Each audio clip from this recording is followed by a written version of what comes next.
તારી પૂજા કરતો હોય તમે એને પૂજો જો તમને ભગવાન મળ્યો।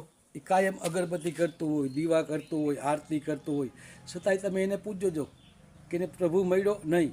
પ્રભુ તમારા હૃદયની અંદર છે। અને કોઈ પણ કોઈની ઘરે ટુકડો ચાલુ હોય ભગવાનનો, અને કોઈ પરસવાર કામ કરતું હોય, કોઈ સાસ પાતું હોય, ચા પાતું હોય, કોઈ સારું કર્મ કરતું હોય, એને તમે પૂજો જો ક્યારેક કે તમને પ્રભુ મળ્યો। એટલે એ કહે કે હું હર કોઈ જીવની અંદર માલિકનો અંશ જોઉં છું, પ્રભુ જોઉં છું, માલિક જોઉં છું। કેમ કે એ માલિકને જોનારો જ કર્મ કરી શકે, બાકી કોઈ કરી ન શકે। એટલે ભગવાન હર કોઈ જીવની અંદર છે।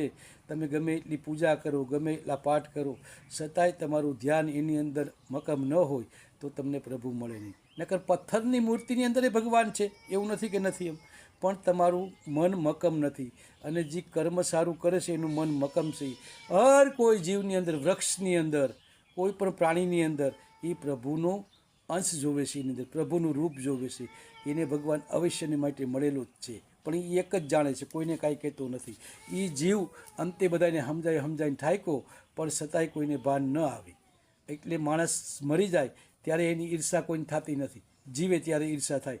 સામી તસવીર આવે જીવતી એટલે એની ઈર્ષા થાય, પણ એ શરીર બળીને ભસ્મ થઈ ગયું હોય ત્યારે કોઈને ઈર્ષા થતી નથી। એટલે કોઈ પણ જીવ છે એ ધરતી ઉપર એનું અધૂરું કર્મ પૂરું કરવા આવ્યો છે। એ જીવને તમે ખરાબ ન લેખો।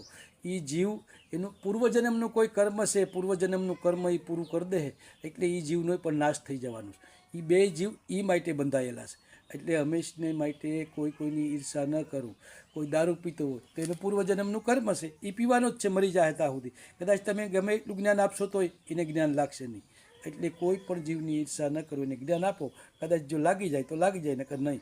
કોઈ પણ નારી હોય, કોઈને એને પ્રીત પ્રેમ હોય તો એનું પૂર્વજન્મનું કર્મ છે, એ કર્મને અનુસાર હાલે છે। એટલે કોઈ પણ જીવને ખરાબ ન લેખો, બધાય જીવ સરસ। જય શ્રી રામ, રાધે રાધે।